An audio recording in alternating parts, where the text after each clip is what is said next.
دیتا ہوں جماعت عربی دوم کے طالب ہیں، وہ تشریف لائیں، اپنی تقریر پیش کریں۔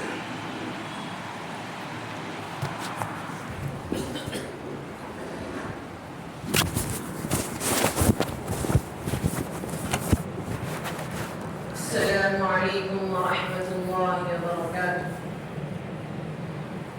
الحمد للہ رب العالمین والعاقبۃ للمتقین والصلاة والسلام على سيدنا محمد وعلى آله وأصحابه أجمعين، أما بعد، فقال الله تبارك وتعالى في القرآن المجيد: اقرأ باسم ربك الذي خلق، خلق الإنسان من علق، اقرأ وربك الأكرم، صدق الله العظيم۔ وقال النبي صلى الله عليه وسلم: خيركم من تعلم القرآن وعلمه، أو كما قال عليه الصلاة والسلام۔ ہمیں دنیا سے کیا مطلب، مدرسہ ہے وطن اپنا۔ ہمیں دنیا سے کیا مطلب، مدرسہ ہے وطن اپنا، مریں گے ہم کتابوں پر، فرق ہوگا کفن اپنا۔ محترم سامعین اکرام، میں آج اس پررونق اور پربہار محفل میں آپ حضرات کے سامنے مدرسے کی مختصر حقیقت بیان کرنا چاہتا ہوں۔ امید ہے کہ آپ حضرات میرے باتوں کو غور سے سنیں گے۔ دوستوں، مدرسہ ایک بہت بڑی نعمت ہے۔ آج کے دور میں مدرسہ ہی بہت بڑی قیمتی چیز ہے۔ اللہ تعالیٰ نے آج ہمیں نعمت عطا کی ہے، ہمیں اس سے فائدہ اٹھانا چاہیے۔ علم دین کی تعلیم اس مدرسے میں ہوتی ہے۔ یہ مدرسہ ماں کی گود کی طرح ہے۔ جس طرح بچہ اپنی ماں کی گود میں پرورش پاتا ہے، اسی طرح یہاں بھی انسان پرورش پاتا ہے، اور یہ مدرسہ انسان کو انسان بناتا ہے۔ یہ مدرسہ چند افراد مل کر بناتے ہیں، اور مدرسہ کئی افراد کو بناتا ہے۔ ہم مدرسے کی عمارتیں بناتے ہیں، اور مدرسہ ہمارا قلب بناتا ہے، اور ہمارا تعلق اللہ سے جوڑتا ہے۔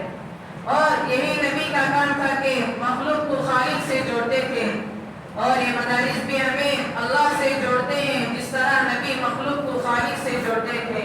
لہذا دوستوں، ان مدرسوں کو نہ کوئی طاقت ملا سکتی ہے، اور نہ کوئی مدرسوں کو توڑ سکتا ہے۔ حضرات، دنیا کی تاریخ شاہد ہے کہ مدرسے کی چار دیواری سے نکلے ہوئے افراد نے دنیا والوں کے دل جیت کر ان کو قوت و بھائی چارگی، صلاح و تقویٰ، رشد و ہدایت و کامیابی اور کامیابی کے ذریعے پیغام دیے۔ آج یہی وجہ ہے کہ ان مدرسوں کا جال ہر اطراف اکناف میں پھیلا ہوا ہے، جبکہ حکومتیں ان اداروں کو مٹانے اور ختم کرنے کی کوشش کر رہی ہے، لیکن ان اداروں کا نظام ایسے ذات عالی کے قبضے میں ہے جس کو نہ کوئی بگاڑ سکا ہے اور نہ کوئی بگاڑ سکے گا انشاءاللہ۔ اب اس کے متعلقین کے بارے میں سرور دو عالم صلی اللہ علیہ وسلم کے زبان مبارک سے سنیں۔ حضرت انس رضی اللہ عنہ آپ صلی اللہ علیہ وسلم کا ارشاد نقل کرتے ہیں: کیا تم ان لوگوں کو دیکھنا چاہتے ہو جنہیں اللہ تعالیٰ نے دنیا ہی میں جہنم سے آزاد کر دیا؟ تو طلبہ علم دین کو دیکھو۔ بخدا جو طالب علم صرف علم حاصل کرنے کی نیت سے کسی عالم کے دروازے پر جاتا ہے، اللہ تعالیٰ اسے ہر حرف اور ہر قدم پر 1 سال کا ثواب دیا جاتا ہے، اور اس کے لیے جنت میں ایک بڑا شہر بنا دیا جاتا ہے، اور جہاں جہاں اس کے قدم پڑتے ہیں وہاں اس کے لیے زمین استغفار کرتی ہے۔ صبح و شام فرشتے اس کا مغفرت کا اعلان اس طرح کرتے ہیں: هؤلاء اتقوا اللہ من النار، یہ ہیں جن کو اللہ تعالیٰ نے جہنم سے آزاد کر دیا۔ اس سے مراد وہی لوگ ہیں جو مدرسے میں رہتے ہیں اور علم دین حاصل کرتے ہیں۔ ظاہر سی بات ہے کہ جب طلبہ اکرام کا اتنا بلند مقام ہو تو ان لوگوں کی کیا شان ہوگی جو طلبہ پر خرچ کرتے ہیں اور مدرسے میں امداد دیتے ہیں۔ ان کے روپیوں اور پیسوں سے جو عمارتیں بنائی جاتی ہیں، اللہ تعالیٰ ان کو آخرت میں کتنا بڑا اجر کیا ہے؟ مدرسے میں قرآن ہے جو اللہ تعالیٰ کی کتاب ہے، انقلابی کتاب ہے، جس نے دنیا کی کایا پلٹ دی، ہلچل مچا دی۔ قرآن نے سب سے پہلے آ کر یہ کیا کہ جو بندہ خدا سے چھوٹ چکے تھے انہیں خدا سے جوڑا، اور فرمایا تم تعلقات کو توڑ سکتے ہو لیکن خدا نہیں توڑتا۔ چنانچہ اگر خالق کا مخلوق سے تعلق نہ ہوتا تو قرآن کو نہ بھیجتا۔ قرآن نے بھٹکے ہوئے لوگوں کو راہ دکھائی اور زمانے کو خیر القرون بنا دیا۔ قرآن کا کتنا بڑا احسان ہے کہ محمد بن عبداللہ سے محمد الرسول اللہ صلی اللہ علیہ وسلم بنا دیا۔ دوستوں، اس ادارے کا مدار طالب علم اور مدرس پر ہے۔ تعمیر سے اونچائی نہیں آتی۔ اس ادارے کا رشتہ اصحاب صفا سے جڑا ہوا ہے، جس کے معلم استاد حضرت سرور دو عالم صلی اللہ علیہ وسلم تھے، اور آپ کے طلبہ حضرت ابو بکر صدیق رضی اللہ عنہ اور حضرت عمر فاروق رضی اللہ عنہ جیسے صحابہ تھے۔ ہم یہ بات فخر سے کہہ سکتے ہیں، اولئک آبائی فجئنی بمثلہم۔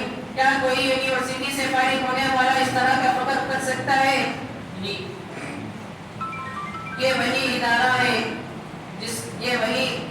ہے جہاں حضرت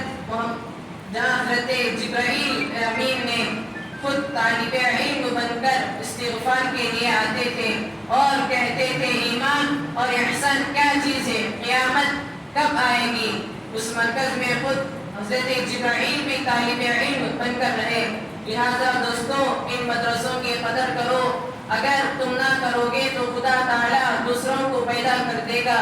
حضور صلی اللہ علیہ وسلم کے زمانے سے یہ مدرسے چلے اور الحمدللہ چل رہے ہیں۔ آپ صلی اللہ علیہ وسلم کی توجہ اور دعا ساتھ ہے۔ ادارہ نہیں مٹ سکتا، جس کا تعلق ادارے سے ہے وہ بھی نہیں مٹ سکتا۔ لہذا دوستوں، اس مدرسے کی قدر کرو اور ان سے تعلقات کو جوڑو۔ اللہ تعالیٰ ہمیں ان مدرسوں کو قائم کرنے اور مکاتب دینیہ کو جاری رکھنے کی اس وقت تک توفیق عطا کرتا رہے جب تک کہ ہمارے رگوں میں خون دوڑتا رہے اور جب تک کہ ہمارے جسم میں جان باقی رہے۔ وآخر دعوانا